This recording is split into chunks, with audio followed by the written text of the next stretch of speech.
오늘 말씀의 제목이요, 사람의 우매함을 덮으시는 하나님입니다. 잘못된 판단 하나가 공동체를 전체를 위험에 빠뜨리게 할 수 있습니다. 사실 지금까지 여호수아가 큰 실수 없이 하나님께서 맡기신 사역을 잘 감당해 왔어요. 그런데 9장에서 아주 결정적인 실수를 합니다. 그게 뭐냐면요, 하나님께서 여호수아에게 약속하신 것, 또 하나님께서 모세에게 명령하신 것을 못 지킵니다.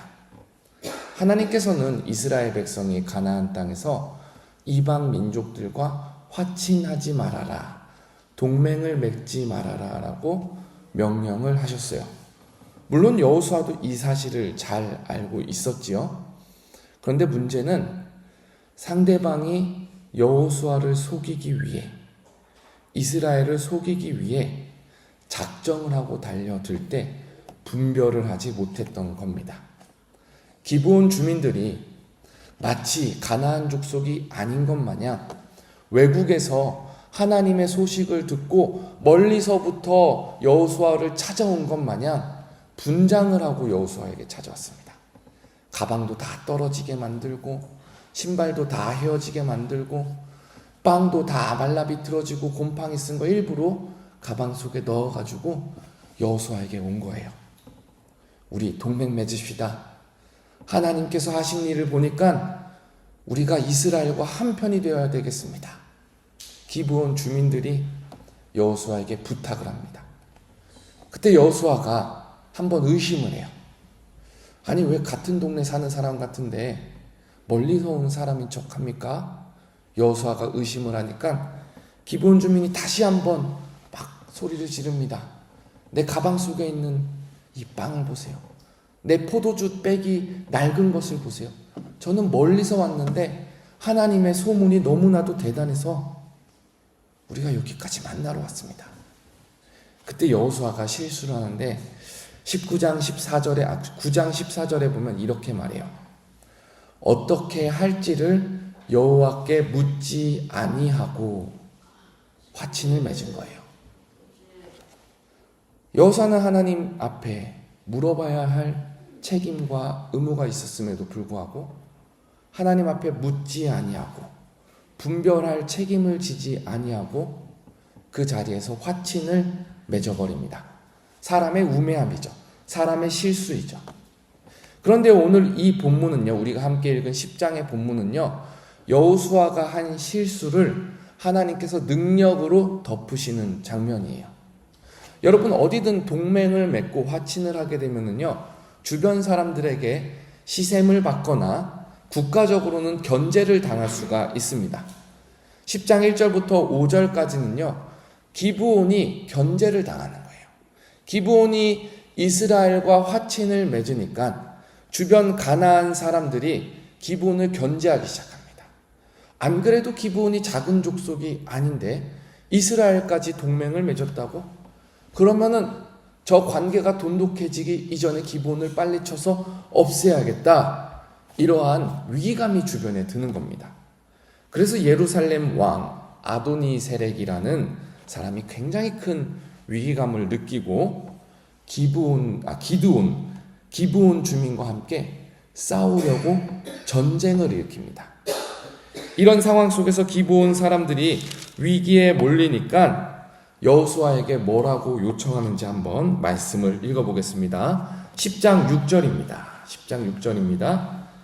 시작. 기브온 사람들이 길갈 진영에 사람을 보내어 여호수아에게 전하되 당신의 종을 돕기를 더디하지 마시고 속히 우리에게 올라와 우리를 구하소서.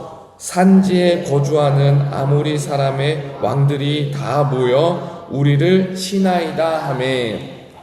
그러니까 여호수아는 어쩔 수 없는 막다른 골목에 몰린 거예요. 동맹을 맺었고 화친을 맺었기 때문에 도움이 왔을 때 도와주지 않으면은 자기가 한 약속을 자기가 깨는 게 되는 겁니다.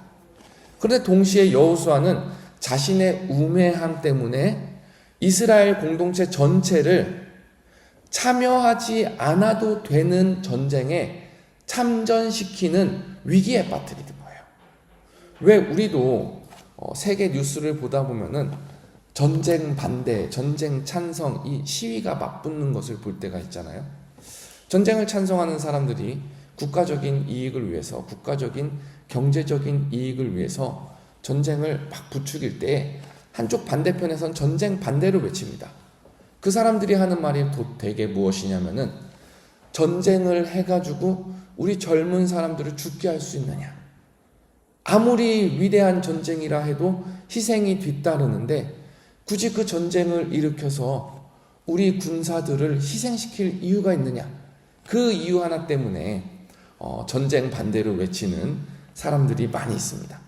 여호수아가 딱 이러한 상황에 걸치는 겁니다. 물론 이때 당시에 전쟁 반대 외치는 시위자가 없었겠지만은 여호수아 입장에서는 분명히 참여하지 않아도 되는 전쟁이었습니다. 이것은 정복 전쟁이 아니에요. 이스라엘의 전쟁이 아니에요. 하나님께서 시키신 전쟁이 아니에요. 근데 기브온과 화친을 함으로써 하나님께 묻지 않고 실수를 저지름으로써 이 전쟁에 휘말리게 되는 거예요.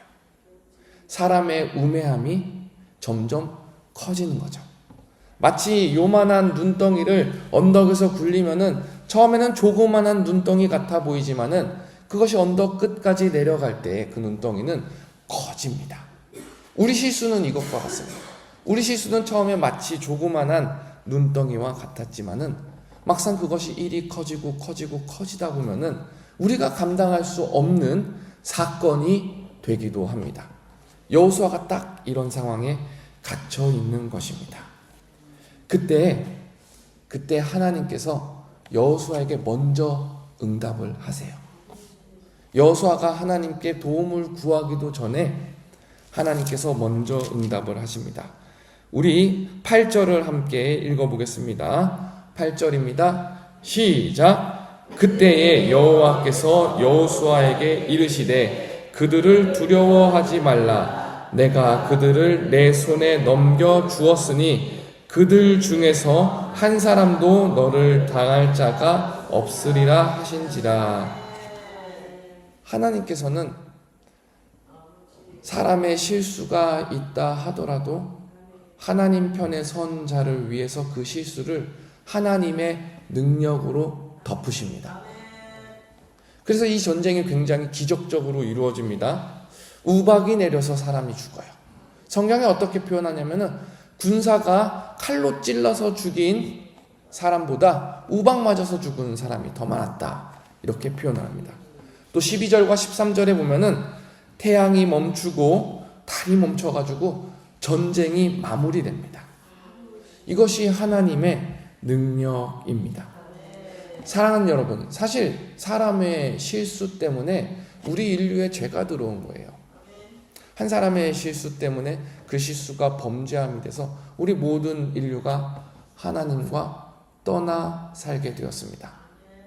근데 하나님의 능력은요, 그 실수를 취소시키는 것이 아니라 그 실수를 덮기 위해서 앞서 싸우시는 분이 우리 하나님이십니다.